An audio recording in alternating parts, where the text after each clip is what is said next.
भक्तों, आज हम भगवान श्री कृष्ण के पावन जन्म और उनकी अद्भुत बाल लीलाओं की दिव्य कथा का श्रवण करेंगे।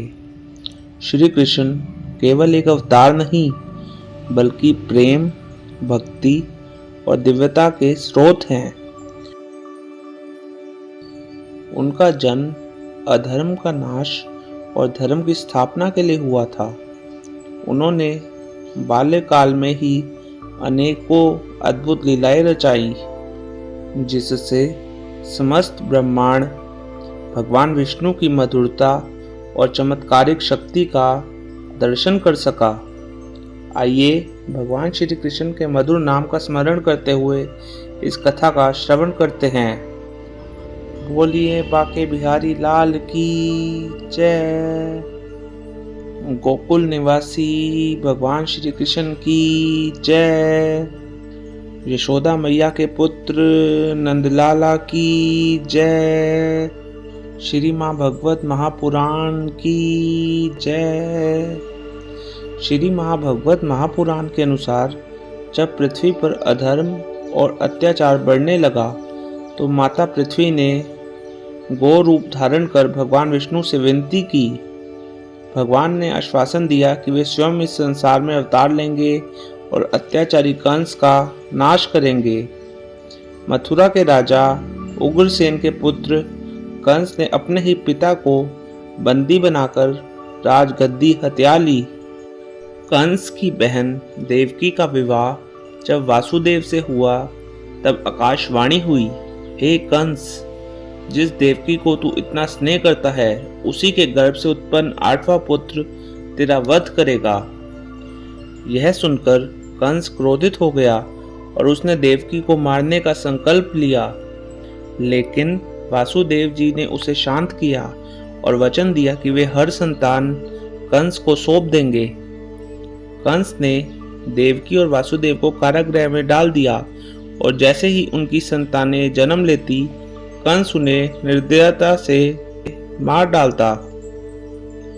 जब देवकी के गर्भ में 7वें गर्भ के रूप में बलराम प्रकट हुए तो योग माया ने उन्हें रोहिणी माता के गर्भ में स्थानांतरित कर दिया। आज जो हम IVF टेक्नोलॉजी के बारे में सुनते हैं, भारत में वह टेक्नोलॉजी आज से 5000 साल पहले भी मौजूद थी। भाद्रपद मास की कृष्ण अष्टमी की रात्रि जब चारों ओर अंधकार था, तभी कारागृह में भगवान श्री कृष्ण का प्राकट्य हुआ। भगवान श्री कृष्ण चतुर्भुज रूप में प्रकट हुए। उनके सिर पर मुकुट, गले में वैजयंती माला और हाथों में शंख, चक्र, गदा, पद्मा सुशोभित थे। देवकी वासुदेव ने भगवान के चरणों में गिरकर प्रार्थना की। भगवान ने उन्हें आश्वासन दिया और अपने बालक रूप में आ गए। तभी योग माया ने कंस को गहरी निद्रा में डाल दिया और वासुदेव जी बालक कृष्ण को लेकर यमुना नदी पार कर गोकुल पहुंचे। उस समय बहुत आंधी तूफान आ रहा था, बहुत खतरनाक तूफान आ रहा था, लेकिन वासुदेव जी कृष्ण को अपने सिर पर एक टोकरी में रखकर यमुना नदी पार करते हुए गोकुल पहुंच गए। वहां माता यशोदा के गर्भ से जन्मी कन्या को लेकर वासुदेव जी वापस कारागृह में लौट गए। जब अगले दिन कंस ने उस कन्या को मारने का प्रयास किया तो वह आकाश में उड़ गई और देवी दुर्गा के रूप में प्रकट होकर बोली, अरे मूर्ख, तुझे मारने वाला तो गोकुल में जन्म ले चुका है। यह सुनकर कंस भयभीत हो गया।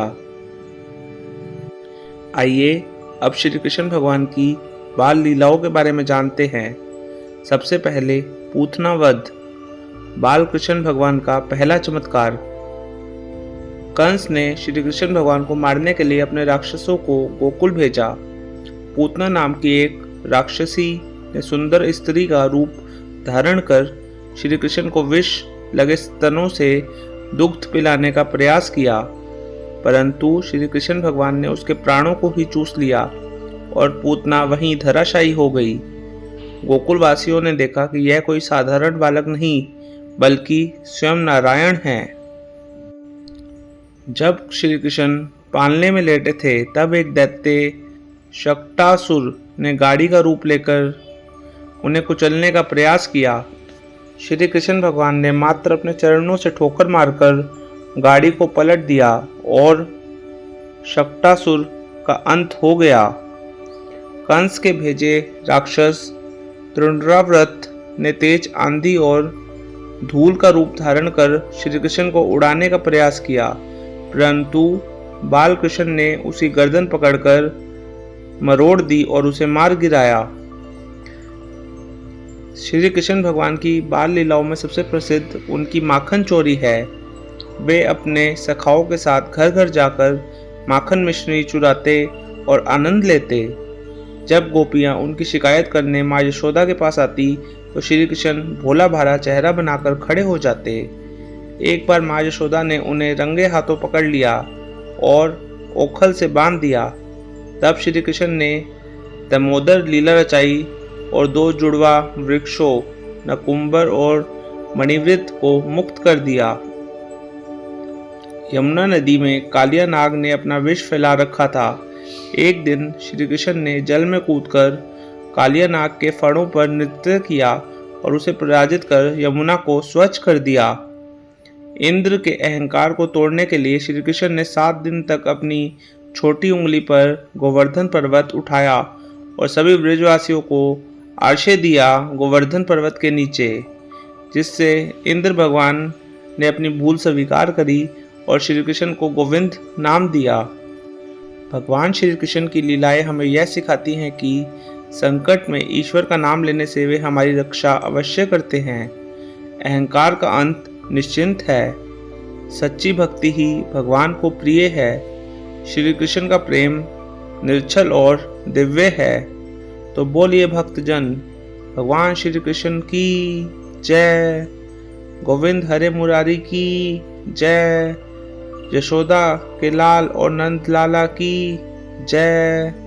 हरे कृष्ण हरे राम।